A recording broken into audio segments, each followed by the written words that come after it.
உலகம் முழுவதும் உள்ள தமிழர்களே, கிழக்கும் உறவுகளே, உங்கள் அனைவருக்கும் என் அன்பின் வணக்கங்கள்.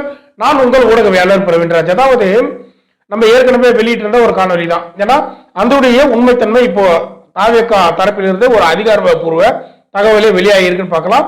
குறிப்பா பிரசாந்த் கிஷோர் அவர்கள் அதிமுகவுடன் தாவேக கூட்டணி இல்லை என்பதை தெளிவுபடுத்தி இருக்கிறார். இதை நம்ம ஏற்கனவே சொல்லியிருந்தோம். ஏன்னா பல பத்திரிகையாளர்கள் என்ற போர்வையில பலர் அதிமுக தாவேக கூட்டணிக்கு அழைத்து கொண்டிருக்கிறார்கள், இந்த பேச்சுவார்த்தையை முடித்து விட்டார்கள், ஏறக்குறைய 95% இந்த பேச்சுவார்த்தை கூட்டணி பேச்சுவார்த்தை முடிவுற்று விட்டது. விஜய் அவர்கள் எடப்பாடி பழனிசாமி அவர்களுடைய தலைமையை ஏற்க தயாராகிவிட்டார். இப்படி நிறைய ஒரு பொய் கட்டமைப்புகள் கட்டப்பட்டு இந்த பொதுவெளியில பரவப்பட்டதை பார்க்கலாம். குறிப்பா இந்த பத்திரிகையாளர்கள் என்ற போர்வையில, தாவேக தரப்பு பத்திரிகையாளர்கள் என்ற போர்வையில பெரிய செய்தி நிறுவனங்கள்ல நடக்கக்கூடிய அந்த டிபேட் ஷோலாம் அமர்ந்து கொண்டு தாவேக அதிமுக கூட்டணியை நோக்கி தான் வருகிறது, அதிமுக அமைக்கக்கூடிய அந்த கூட்டணி வியூகத்துல விஜய் அவர்கள் பங்கேற்கிறார், இப்படி நிறைய பொய் பிம்பங்கள் கட்டமைக்கப்பட்டு எப்படி ஒரு பொய்யான ஒரு நரேட்டிவை, திரைக்கதையை அவர்கள் அமைத்து எப்படியாவது விஜய் அவர்களை கொண்டு அதிமுக கூட்டணியில சேர்த்து விட வேண்டும் என்று பல்வேறு வகையில முயற்சி செய்து வந்தனர். ஆனா இதற்கெல்லாம் ஒரு முற்றுப்புள்ளியாகவும் இப்பொழுது அந்த தகவல்களும் அந்த செய்திகளும் உண்மை இல்லை என்று தாவேகாவுடைய அந்த தேர்தல் வியூக அரசியல் அமைப்பாளராக இருக்கக்கூடிய பிரசாந்த் கிஷோர் அவர்கள் இப்பொழுது அதை பொய்யான ஒரு பிம்பம் என்பதை வெளிப்படுத்தி அந்த உண்மையை உடைத்து விட்டார் என்பதை கவனிக்கலாம். இதை நம்ம முன்னாடியே சொல்லியிருந்தோம். தாவேகா எந்த காலத்திலும் அதிமுகவை நோக்கி போவாது, அதிமுக வேணா தாவேகாவை நோக்கி வரலாம். ஏன்னா விஜய் அவர்களுடைய தலைமையை அதிமுகவும் அந்த தொண்டர்களும் எடப்பாடி பழனிசாமி அவர்களுடைய தலைமையும் ஏற்றுக்கொண்டால் விஜய் அவர்கள் அமைக்கக்கூடிய அந்த தாவேகா கூட்டணியில அதிமுக அங்கம் வகிப்பதற்கு வாய்ப்புகள் இருக்கிறது. அதிகமான சீட்டுகள் அவங்களுக்கு கொடுக்கப்படுவதற்கு வாய்ப்புகள் இருக்கிறது. ஆனா இதற்கு சாத்தியம் துளி கூட இல்லை என்பதை நம்ம தெரிவிச்சிருந்தோம். ஏன்னா அதிமுக ஒரு மிகப்பெரிய கட்சியாக பார்க்கப்படுகிறது. அவர்களுடைய தரப்பில் இருக்கக்கூடிய தொண்டர்களும் விஜய் அவர்களுடைய தலைமை ஏற்றுக்கொண்டு தாவேகா கூட்டணியில் அங்கம் வகிக்கலாமா என்பதில் மிகப்பெரிய குழப்பங்கள் நேரிடும். அதே நேரத்தில் விஜய் அவர்கள் இப்பொழுதுதான் கட்சியை ஆரம்பித்திருக்கிறார். அவருடைய அரசியல் ஒரு மிகப்பெரிய தனிப்பட்ட ஒரு பயணத்தை நோக்கி இருக்கிறது. மிக முக்கியமாக அந்த தாவேகாவுடைய மாவட்ட செயலாளர்களுடைய முக்கிய முழக்கமே பாத்தீங்கன்னா விஜய் அவர்களை முதலமைச்சர் வேட்பாளராக முதலமைச்சர் அரியணையில அமர வைப்பதும் தான் அந்த தாவேகாவுடைய மாவட்ட செயலாளர்களாகட்டும் அந்த தாவேகா தொண்டர்களுடைய முக்கிய குறிக்கோளாகவே இருக்கிறத இந்த இடத்துல கவனிக்கலாம். அந்த வகையில ஆரம்பத்துல விஜய் அவர்கள் சந்திக்கக்கூடிய முதல் சட்டமன்ற தேர்தலிலேயே அவர் வேற ஒரு கட்சிக்கு ஆதரவு அளித்து அவர்களுக்கு சப்போர்ட் செய்வார்னா அது நடக்காத ஒரு விஷயம் என்பதை நம்ம தெளிவுபடுத்தோம். குறிப்பா இதுல நம்ம முக்கியமா சொல்ல வேண்டியது என்னன்னா, பல கோடி ரூபாய் செலவு செய்து விஜய் அவர்களுடைய மாநாடெல்லாம் மிக பிரம்மாண்டமான ஒரு வெற்றி மாநாடாக நடத்தினார். தொடர்ந்து விஜய் அவர்களுடைய அரசியல் பிரவேசம் அடுத்தடுத்த கட்ட அதிரடிகளை நோக்கி பயணிக்கிறது மிகப்பெரிய அளவுல இந்த திராவிட கட்சிகளும் ஒரு பெரிய கலக்கத்தை ஏற்படுத்தி இருக்குன்றத சொல்ல, இரு திராவிட கட்சிகளுக்கும் மிகப்பெரிய அளவுல ஒரு கலக்கத்தை ஏற்படுத்தி இருந்ததை நம்ம தெரிவிச்சிருந்தோம். அந்த வகையில விஜய் அவர்களுடைய அரசியல் பயணம் தனிப்பட்ட அரசியலாகத்தான் இருக்கும். அதிமுகவுடன் கூட்டணி அமைப்பதற்கு எல்லா அளவு கூட சாத்தியம் இல்லை என்பதை நம்ம சொல்லியிருந்தோம். ஆனா இப்போ இந்த பத்திரிகையாளர்கள் என்று சொல்கிறவர்கள் முக்கியமாக சவுக்கு சங்கர் அவர்கள் அதிமுகவை கூட்டணியில தாவேகா அங்கம் வகிக்கிறது, தாவேகாவை அதிமுக கூட்டணியில இணைவதற்கு பல பேச்சுவார்த்தைகள் முடித்து விட்டார்கள் என்ற ஒரு பொய்யான நரேட்டிவை செட் பண்ணி கொண்டிருந்தார் என்பதை கவனிக்கலாம். வகையில சவுக்கு சங்கர் ஆரம்ப கட்டத்திலிருந்து எப்படியாவது தாவேகாவை விஜய் அவர்களை அதிமுக கூட்டணியில இணைத்து விட வேண்டும் என்பதுல பெரிய அளவுல முனைப்பு காட்டி வந்திருந்தார். இப்போ அவருடைய அந்த கட்டமைப்பும் உடைந்து சிதறி விட்டதே, அதை விஜய் அவர்கள் உடைத்து விட்டார் அந்த கட்டமைப்பு என்பதுதான் இந்த இடத்துல நம்ம தெளிவா கவனிக்கக்கூடியதா இருக்கு. அப்படி பார்க்கும்போது தொடர்ந்து விஜய் அவர்களுடைய அரசியல் பயணம் தனித்து இந்த தமிழக அரசியலில் 2026 சட்டமன்ற தேர்தலில் தனித்து களமாடக்கூடிய வகையில அவருடைய அரசியல் பயணம் அமைகிறது. அவருடைய அரசியல் வியூகங்களும் அந்த வகையில தான் அமைந்து கொண்டிருக்கிறது என்பதை பார்க்கலாம். குறிப்பா இன்னும் இருக்கக்கூடிய அந்த சட்டமன்ற தேர்தலுக்கு முன்பு வரக்கூடிய அந்த 62 வாரங்களும் மிக பரபரப்பான ஒரு சூழ்நிலையை நோக்கி செல்வதற்கு தான் அதிகமான வாய்ப்பு இருக்கு. குறிப்பா தமிழ்நாடு முழுவதும் பல மாவட்டங்கள்ல பல பகுதியில தாவேகாவுடைய அந்த தொண்டர்களும் அந்த கட்சியை சார்ந்தவர்களும் அந்த மாவட்ட செயலாளர்களும் பல தொகுதியில பல பகுதியில வந்து இந்த கருத்தரங்கங்கள் வந்து நடத்த போறாங்க. குறிப்பா விழிப்புணர்வு பிரச்சார கருத்தரங்கங்கள். இந்த கருத்தரங்கங்கள் முக்கியமாக மக்களுக்கு ஒரு மிகப்பெரிய பயனுள்ள கருத்தரங்கங்களாக அமைவதற்கு அதிகமான வாய்ப்பு இருக்கு. குறிப்பா பல கட்சி தலைவர்கள் அந்த கட்சி சார்ந்த அந்த கொள்கை தலைவர்களை நேரடியாக அவர்களுடைய அந்த தாவேகா தரக்கூடிய அந்த கொள்கை திட்டங்கள் என்ன, வருங்கால அரசியல் திட்டங்கள் என்ன, என்ன அவர்கள் வந்து என்ன செய்ய போறாங்க என்பதெல்லாம் நேரடியாக மக்களிடையே கொண்டு போய் சேர்ப்பதற்கும் இந்த கருத்தரங்கங்கள் வந்து மிகப்பெரிய அளவுல ஒரு பெரிய ஒரு உதவியாக இருக்கும் என்பதை இந்த இடத்துல கவனிக்கலாம்.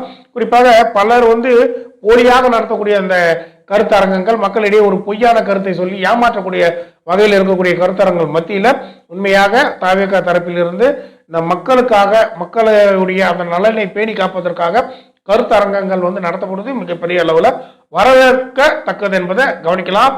தொடர்ந்து விஜய் அவர்களுடைய அரசியலை பொறுத்தவரையில மிக மிக மிக துல்லியமான அரசியலாக பார்க்கப்பட்டு வருது என்பதை கவனிக்கலாம். ஏன்னா விஜய் அவர்களை நோக்கி இந்த இஸ்லாமிய அமைப்பினர், இஸ்லாமிய கட்சின்னு சொல்லக்கூடிய முஸ்லீம் லீக் கட்சி வந்து நேரடியாக இன்னும் ஒரு வருடம் இருக்கிறது சட்டமன்ற தேர்தலை எதிர்கொள்ள. ஆனா விஜய் அவர்கள் அமைக்கக்கூடிய அந்த கூட்டணி வியூகத்துல முஸ்லீம் லீக் கட்சி தானாக முன் வந்து அவர்களுடைய ஆதரவையும் அவர்களுடைய அந்த கூட்டணியில் இணைவதற்கு சம்மதத்தையும் வந்து தெரிவித்தது மிகப்பெரிய அளவுல இந்த இடத்துல இந்த சிறுபான்மையினர் என்று சொல்லக்கூடியவர்களின் வாக்குகளை வந்து விஜய் அவர்கள் தன் பக்கம் இழுத்து விட்டார் என்ற ஒரு செய்தி தான் வந்து பரவிச்சு. முக்கியமாக அதுதான் உண்மையாகவும் பார்க்கப்படுகிறது. ஏன்னா இப்பொழுது இருக்கக்கூடிய இந்த பாயாச இந்த ஆட்சியில மிகப்பெரிய அளவுல பாதிக்கப்பட்டிருக்கக்கூடியவர்கள் யாருன்னு பாத்தீங்கன்னா கிறிஸ்தவர்களும் இஸ்லாமியர்களும் பல வகையில பாதிக்கப்பட்டிருக்கிறார்கள்.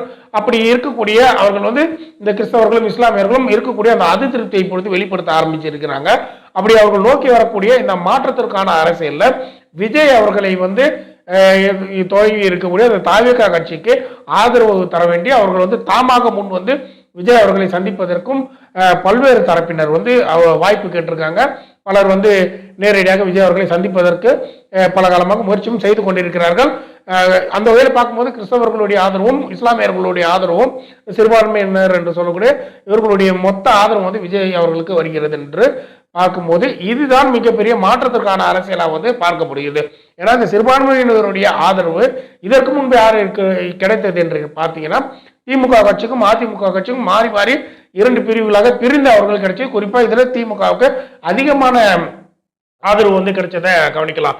அந்த வகையில பார்க்கும்போது இப்பொழுது அந்த சிறுபான்மையினருடைய வாக்கு சிதறுவதன் காரணமாக இப்பொழுது அவர்கள் அமைக்கக்கூடிய அந்த பொய்யான அந்த நரேட்டிவ் என்று சொல்லக்கூடிய இந்த திமுக அபிமானிகள் என்று சொல்லக்கூடியவர்கள், அதிமுக அபிமானிகள் என்று சொல்லக்கூடியவர்கள் விஜய் அவர்கள் மீது எப்படியாவது ஒரு பொய்யான ஒரு பிம்பத்தை கட்டமைத்து விட வேண்டும் என்ற ஒரு வகையில பல வகையில முயற்சி செய்து வருகிறார்கள்.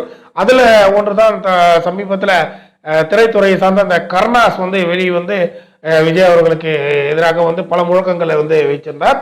குறிப்பா பாசிசம் வந்து பாயாசமும் பாசிசம் என்று சொல்பவர் பாதரசம் என்றெல்லாம் கருணாஸ் வந்து பேசினார். உண்மையாக இந்த பாசிசத்தையும் பாயாசத்தையும் ஆதரிக்கக்கூடிய பால் பாயாசமாக தான் நம்ம வந்து கருணாசை பார்க்கணும். ஏன்னா கருணாஸ் அந்த திரைத்துறையிலே எதுவுமே பண்ணல. அந்த திரைத்துறையில் இருக்கக்கூடிய ஒரு துணை இயக்குனர் கருணாசுக்கு எதிராக வெளியே வந்து மிகப்பெரிய அளவில் ஒரு குற்றச்சாட்டை முன்வைத்து மரண வாக்குமூலம் எல்லாம் கொடுத்துட்டு இருக்காரு. அந்த கதையை முதல்ல போய் கருணாசை பார்க்கணும். கருணாசை பொறுத்தவரையில முதல்ல அவருடைய திரைத்துறையில் இருக்கக்கூடியதை பார்த்து அப்புறம் மக்களுக்கான அரசியலை பார்க்கலாம். ஏன்னா நீங்க கூத்தூர்ல அடித்த கூத்து என்ன என்பதை இந்த மக்கள் பார்த்து விட்டார்கள். அதற்கு முன்பு ஜெயலலிதா அம்மையார் இருக்கும்போது அவர்களுக்கு எப்படி நீங்க ஒரு ஜாலரா அடிச்சிங்க என்பதை இப்ப பார்த்துட்டார்கள். இப்போ இதெல்லாம் தாண்டி வெளியே வந்து ஸ்டாலின் அவர்களுக்கு நீங்க இப்போ அடிக்கக்கூடிய இந்த ஜாலராவை இந்த மக்கள் பார்த்து கொண்டிருக்காங்க. அப்படி பார்க்கும்போது நீங்க சொல்லக்கூடிய அந்த ஜாலரா இதெல்லாம் வந்து தெளிவா தெரியுது. அந்த கலைஞரின் கலைஞராம், இரண்டாம் கலைஞராம், கலைஞர் தந்த கலைஞராம், ஸ்டாலின் என்றெல்லாம் மிகப்பெரிய புகழ் பாடி வரீங்க. அது பெரிய அளவுல உங்களுடைய சார்ந்த அந்த கட்சிக்கும் அந்த எப்படியாவது இந்த திமுக கூட்டணியில எப்படியாவது உங்களுக்கு வாய்ப்பு கிடைச்சிட வேண்டும், அந்த கூட்டணியில் அங்கம் வகிச்சிட வேண்டும். இப்ப நீங்க பெரிய அளவுல ஒரு கட்டமைப்பை ரெடி பண்ணி வரீங்க. அந்த வகையில பார்க்கும்போது சரத்குமார் இரவு 2 மணிக்கு கட்சியை கலைச்சிட்டு காலையில போய் பாஜக இணைஞ்சிட்டாரு. யாருடைய ஒப்புதல் இல்லாம அந்த கட்சியை சார்ந்த தொண்டர்கள், அந்த சாமக தொண்டர்கள் மிகப்பெரிய அளவுல அவர்களுடைய எதிர்ப்பை வந்து தெரிவித்தாங்க. யாருடைய ஒப்புதல் இல்லாம செய்யக்கூடிய சரத்குமார்லாம் விஜய் அவர்களை பேசுவதற்கு தகுதி இருக்கா என்பதை இந்த இடத்துல தொடர்ந்து கோடிட்டு கவனிக்கக்கூடிய விஷயமா இருக்கு. அப்படி பார்க்கும்போது விஜய் அவர்களுடைய அரசியல் வந்து மிகப்பெரிய அளவுல ஒரு மக்களுக்கான அரசியலா பார்க்கப்படுகிறது. எப்படியாவது விஜய் அவர்கள் மீது ஒரு தவறான பிம்பத்தை ஏற்படுத்த வேண்டும் என்று சிறுபான்மையினருடைய இஸ்லாமியர்களுடைய அந்த ஆதரவு விஜய் அவர்களுக்கு கிடையாது என்பது போல ஒரு பொய்யான ஒரு நரேட்டிவை செட் பண்ணி அந்த திரைக்கதைகளை அமைத்து வெளியே வந்து பரவி வச்சாங்க. ஆனா விஜய் அவர்கள் அதையும் உடைத்து தூர எறிந்து விட்டார் என்பதை பார்க்கலாம். வருகின்ற மார்ச் 7ஆம் தேதி YMCA அந்த அரங்கில் வந்து இஸ்லாமியர் அவர்களுடன் சேர்ந்து அந்த மக்களோட சேர்ந்து விஜய் அவர்கள் இப்தார் நோன்பு நிகழ்ச்சியில் பங்கேற்கிறார். இஸ்லாமியர்களுடன் சேர்ந்து அந்த இப்தார் நோன்பு நிகழ்ச்சியில் அதில் கொடுக்கக்கூடிய அந்த உணவுகளை விஜய் அவர்கள் ஒன்று பரிமாறுகிறார். அவர்களுடன் இணைந்து விஜய் அவர்கள் பங்கேற்கக்கூடிய முதல் நிகழ்ச்சியாக இந்த நிகழ்ச்சியை பார்க்கலாம். குறிப்பாக இஸ்லாமியர்களுடைய ஆதரவு விஜய் அவர்களுக்கு இருக்கிறது என்பது இப்பொழுது நடைபெறக்கூடிய அந்த நோன்பு இப்தார் நோன்பு அந்த நிகழ்ச்சி மிகப்பெரிய அளவில் தெளிவாக தெளிவுபடுத்தி விட்டது என்பதை கவனிக்கலாம். அப்படி பார்க்கும்போது அடுத்த கட்ட அரசியல் நகர்வுகள் விஜய் அவர்களை பொறுத்தவரையில் மிகப்பெரிய அளவில் துல்லியமாகவும் இருக்கிறது என்பதை கவனிக்கலாம். குறிப்பாக எப்படியாவது விஜய் அவர்களை கொண்டு போய் அதிமுகவில் சேர்த்து விட வேண்டும் என்று நினைத்து கொண்ட சவுக்கு சங்கர் போன்றவர்களுக்கு மிகப்பெரிய தோல்வியாக இந்த முயற்சி அமைந்து விட்டது என்பதை கவனிக்கலாம். தொடர்ந்து ஆதரவு தந்த நம்ம அனைத்து நல்லுறங்களுக்கும் மிக மிக நன்றிகளையும் வணக்கத்தையும் தெரிவித்துக் கொள்கிறேன். குறிப்பாக நம்மளுடைய காணொலியை பார்க்கக்கூடியவர்கள் சப்ஸ்கிரைப் செய்வீங்க. சப்ஸ்கிரைப் செய்யும் போது ஆல் பட்டனை கிளிக் செய்வதில்லை. அதனால் நாங்கள் அடுத்தடுத்து பதிவிடக்கூடிய காணொலிகள் நேரடியாக நோட்டிஃபிகேஷனாக உங்களுக்கு சேரவில்லை. நாங்கள் அடுத்தடுத்து பதிவிடக்கூடிய காணொலிகள் உங்களுக்கு நோட்டிஃபிகேஷனாக வரணும்னா நீங்கள் சப்ஸ்கிரைப் செய்யும் போது ஆல் பட்டனை கிளிக் செய்தீங்கன்னா இது வந்து சாத்தியமாக இருப்பதற்கு வாய்ப்பு இருக்கிறது. அனைவருக்கும் மிக மிக நன்றிகளையும் வணக்கத்தையும் தெரிவித்துக் கொள்கிறேன். சப்ஸ்கிரைப் பண்ணுங்கள். ரொம்ப நன்றி. தேங்க்யூ.